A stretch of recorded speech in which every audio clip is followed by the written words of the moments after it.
Esse é o Ancapsu e nós vamos falar agora sobre a possibilidade do governo Trump aliviar para o Fachin, tá? Parece que a Casa Branca está vendo uma possibilidade de retornar o visto do Fachin lá no STF. Vamos entender esse caso aqui, porque existem alguns motivos para isso. A minha questão toda é a seguinte: eu acho que talvez eles uma vez que já caçaram o visto, voltar atrás agora pode ser um mau sinal. Mas vamos entender esse caso aqui, o que eles estão querendo dizer, qual é a lógica que estaria por trás do Fachin receber o visto de volta. E tem duas coisas principalmente. Primeiro, o Fachin sempre votou contra a censura nas redes, né? Por mais que o cara seja um esquerdista, um socialista, um comunista de extrema esquerda, é verdade, tem que reconhecer, ele é um cara coerente, ele sempre votou pela liberdade de expressão. Então, tanto no caso do bloqueio do X, quanto no caso da decisão de censura das redes sociais, o Fachin foi contra, o Fachin votou junto com o André Mendonça e o Cássio Nunes, né? Então, assim, faria sentido ele ser excluído dessa punição mais pesada. Por outro lado, nas ações que envolvem o Bolsonaro, o Fachin votou junto com o pessoal todo lá, fake news e não sei o que lá. Vamos entender esse caso aqui. Essa notícia foi sugerida por Ivan o Terrível, Beto Beleza e várias outras pessoas. Obrigado aí ao pessoal que sugeriu notícias lá no nosso site, no visãolibertaria.com. E obrigado a você que está assistindo o nosso vídeo. Se você gosta do nosso conteúdo, por favor, deixe o seu like, se inscreva aqui no canal, né? Pois bem, então diz o Paulo Capelli aqui que a Casa Branca vê o gesto de devolver o visto para o Fachin como uma forma de distensionar as relações com o próximo presidente do Supremo. Então, lembrando, hoje nós temos 8 ministros do Supremo sancionados com a perda de visto para os Estados Unidos. Apenas o Fux, André Mendonça e Cássio Nunes mantiveram seus vistos para visitar os Estados Unidos, né? O Fachin, atualmente, ele não pode ir ver o Mickey, né? Aí o que está falando aqui? O governador do Trump estuda reativar o visto do ministro Edson Fachin, eleito na quarta-feira tal para presidir o STF a partir de 28 de setembro, pelos próximos 2 anos. A gente já fez um vídeo aqui explicando que é assim, eleição, mas não é bem eleição, tá? Eles têm uma regra lá de que é sempre o último, o cara mais velho da turma, que ainda não foi presidente, é automaticamente escolhido como presidente. Então, assim, é uma eleição, mas é uma eleição meio com as cartas marcadas, né? A medida foi discutida em reunião de integrantes do Departamento de Estado com o deputado Eduardo Bolsonaro e o Paulo Figueiredo. Então, a iniciativa é vista como um aceno ao futuro chefe da corte. Na avaliação de integrantes do Departamento de Estado norte-americano, o Fachin não estaria tensionando as relações entre Brasil e Estados Unidos, né? O Fachin entrou na lista de ministros com visto suspenso por ter votado em 2020 a favor da constitucionalidade do inquérito das fake news, relatado por Moraes. O inquérito das fake news, vocês sabem, foi o AI-1 dessa ditadura que a gente está vivendo agora, né? Foi um ato totalmente sem amparo na Constituição. O inquérito das fake news é totalmente absurdo. Aí eles colocam aqui, ó, pesa a seu favor o fato de não ter se posicionado pela derrubada do X, nem pelo bloqueio de perfis em redes sociais, essa decisão agora maluca, né? Entre os 11 ministros do STF, apenas André Mendonça, Cássio Nunes e Luiz Fux não tiveram os vistos revogados. Então, a ideia é dar essa carta azul para o Fachin, né? O Fachin está começando agora, talvez. Ele não está diretamente envolvido na primeira turma, então ele não está diretamente envolvido no processo contra o Bolsonaro e no processo contra as redes sociais. Ele votou a favor das redes sociais, votou a favor da liberdade de expressão. Então, assim, o que eu acho dessa história? Eu acho que é uma boa coisa. Agora, o problema que eu vejo nisso é o seguinte: por que liberar agora, né? Eu consigo entender os Estados Unidos voltando atrás, liberando o visto, quando alguém mudar de lado efetivamente, ou seja, passar a ajudar a liberdade de expressão, né, acabar com esse negócio de censura das redes e também com a questão do processo do Bolsonaro, né? Então, eu acho que seria mais lógico nessa situação. Aqui eles vão estar voltando o status do Fachin sem ele ter feito nada. Na verdade, que ele não fez nada no final das contas, né?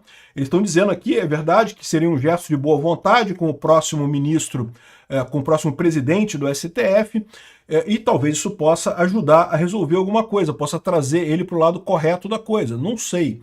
Né? Porque a questão do visto também não é tão crítica quanto a Lei Magnitsky, né? O visto é importante, é verdade, principalmente por aquilo que eu falei para vocês, no final das contas, não deixa de ser uma mácula, não deixa de ser alguém dizendo que você está errado. Isso é muito mais importante do que a possibilidade dele visitar o Mickey, o Pato Donald, coisa e tal.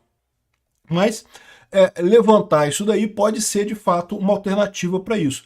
Mas o meu temor é, se os Estados Unidos voltar atrás sem ele ter feito nada, sem ele ter dado nenhuma posição a favor do Bolsonaro ou a favor da liberação das redes, sem ter nenhum fato novo, pode dar a impressão simplesmente que é voltando atrás. Está voltando atrás, é o tal do taco, né? O Trump always chicken out, o Trump voltando atrás.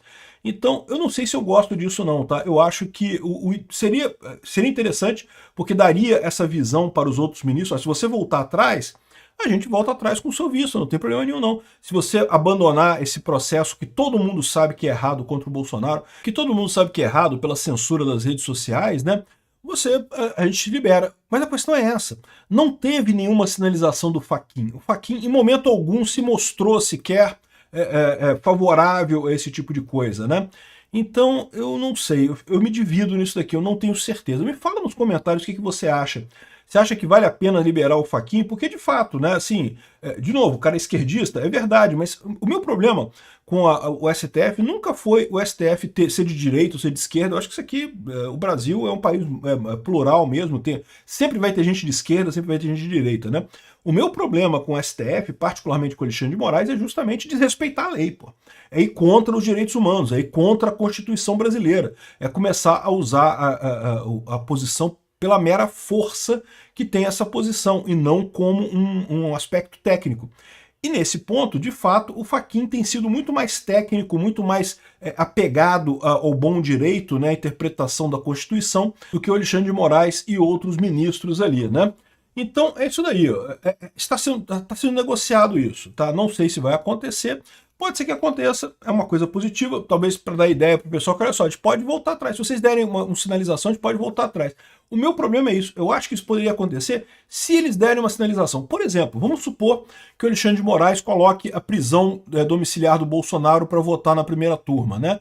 E aí alguns ministros ali decidam votar contra o Alexandre de Moraes, né? Mesmo que a primeira turma confirme a prisão dele, mas vamos supor, por hipótese, que a Carmen Lúcia vote pela liberação do Bolsonaro, né? Embora tenha sido voto vencido e coisa e tal, talvez o Trump possa liberar o visto dela nessa situação, justamente para dar a ideia de que, olha só, se você for no caminho correto, a gente vai ser legal com você, a gente vai te premiar com isso daí, né? Isso é uma alternativa nessa história. Porque, de novo, o pessoal adora dizer assim, não, mas isso é um processo judicial, não pode ser feito com base em incentivo. Não, para com isso. Não tem nada de processo judicial nessa história. Do ponto de vista jurídico, não tem nada contra o Bolsonaro aí. Tudo isso é simplesmente uma palhaçada completa, uma clara perseguição política, né? Aliás, é muito engraçado porque o Supremo, olha só, o Supremo aqui, ele fez uma... Aqui, ó. Alvo nos Estados Unidos, o Supremo divulga resumo de processo sobre a trama golpista em inglês. Cara, olha que coisa ridícula que eles colocaram aqui, ó. Não porque a Polícia Federal encontrou evidência de potenciais crimes pelo ex-presidente e seus aliados numa tentativa de golpe de Estado e que foi denunciado pelo promotor e não sei o que lá, e a Suprema Corte aceitou a coisa, abriu um caso contra 31 pessoas sobre essa tentativa de golpe e ouviu 149 testemunhas. Ou seja, eles falam como se fosse um processo normal, só que não foi. Um processo desse tamanho, que começou em novembro do ano passado e agora já está concluindo, isso não existe, cara. É impossível na justiça brasileira esse tipo de coisa, né? Ouviram pouquíssimas testemunhas, aceitaram pouquíssimas provas, não teve nada, a defesa não pôde trazer nenhuma testemunha, né? E além disso fala aqui sobre os atos antidemocráticos de 8 de janeiro, em que 1.190 pessoas foram responsabilizadas por esses atos, e é outro absurdo também completo, porque foram responsabilizados de forma multitudinária, sem nenhuma individualização de penas e coisa e tal. Enfim, botaram esse resumo aqui da coisa em inglês. Não, meu amigo, o pessoal sabe muito mais que isso. Mais do que isso, o Trump sabe o que está acontecendo. Porque está acontecendo aqui no Brasil, mas está acontecendo nos Estados Unidos também contra ele. Está acontecendo na Europa também. O fenômeno é o mesmo no mundo todo. A esquerda está perdendo o poder, ninguém mais quer votar na esquerda, a esquerda é desesperada. Ai, meu Deus, como é que pode? O meu gado me obedecia sempre, agora não me obedece mais, como é que eu vou fazer? Apelou para o judiciário, que é o último bastião que tinha no Estado. Aqui no Brasil, perdeu o executivo, perdeu o legislativo, o Lula, né? Lá em 2018. só sobrou o judiciário. Usaram o judiciário para isso. A mesma coisa nos Estados Unidos. E estão usando ainda contra o Trump. O Trump sabe o que está acontecendo. É perseguição. Na cabeça do pessoal do Alexandre de Moraes, desse pessoal, não porque é um absurdo, que não pode, não é aceitável alguém votar no Bolsonaro e coisa e tal, e tudo não pode. Eles acham que o golpe é a população gostar do Bolsonaro. Isso na cabeça deles é o golpe. Isso na cabeça deles é o golpe. Isso não pode, porque o Bolsonaro a gente não gosta dele. E ele não percebe que isso é uma violação da própria democracia. Democracia é a vontade do povo, meu amigo. Se o povo quer o Bolsonaro, meu amigo, ele tem que ser candidato, ele tem que ganhar a eleição, ele tem que ser presidente de novo, não tem essa parada não, né? Por mais que você não goste dele, né? Lá nos Estados Unidos, eles têm uma democracia de verdade. Tinha um monte de gente que não gostava do Trump ano passado, né? Um monte de gente querendo tirar o Trump da corrida eleitoral e coisa e tal, mas eles sabem que não tem jeito, porque democracia é assim. Às vezes ganha a pessoa que você não gosta, né? E fazer o quê, né? Eu nem fico tão preocupado assim, porque o que eu falo pra vocês, cara, eu tenho uma visão muito holística dessa parada de governo e coisa e tal, né? O governo tá sempre aí pra te fuder, cara. Qualquer um que esteja lá, né? Agora, esse pessoal está desesperado, porque sabe que o Bolsonaro ganha a eleição de 2026. E estão desesperados com essa história. Na cabeça deles, o golpe é o povo gostar do Bolsonaro. E não tem jeito, cara. Isso é absurdo, isso não é justiça, isso não é democracia, isso não é nada razoável no final das contas, né? Enfim, vamos tirar o visto do Fachin, ou melhor, vamos devolver o visto para o Fachin? Eu não sei, será? Vamos ver.